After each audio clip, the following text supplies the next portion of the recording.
अचलपूर मतदारसंघाचे आमदार प्रवीण तायडे हे नुकतेच अमरावतीच्या पंजाबराव हॉस्पिटल या ठिकाणी रुग्णांच्या भेटीला आले असता त्यांची गाडी रुग्णालयाबाहेर असलेल्या पार्किंगवाल्यांनी अडवली व त्यांना पार्किंगचे 20 रुपये मागितले।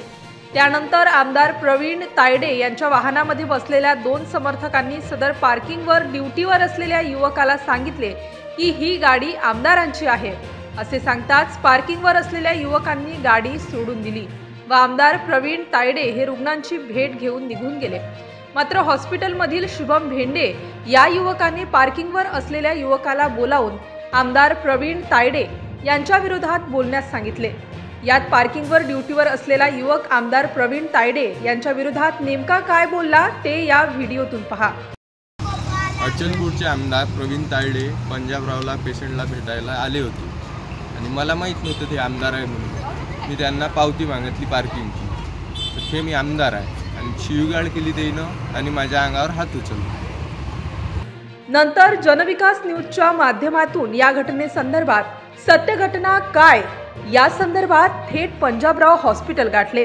त्या व्हिडिओचा पर्दा फाश केला तर यामध्ये बच्चू कडूच्या एका समर्थकाने हा व्हिडिओ काढून आम्हाला बोलण्यास सांगितले असा थेट आरोप हॉस्पिटलच्या पार्किंगवरील युवकाने केला आहे।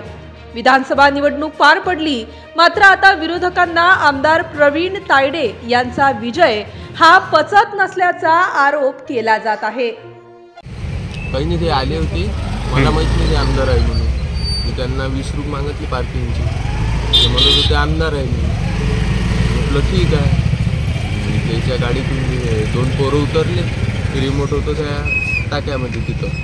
मी आलो, गेट खोललो, ते पोरं म्हणत होते का तुझ्या खिशातच रिमोट होतं, तू खोललो काहून नाही?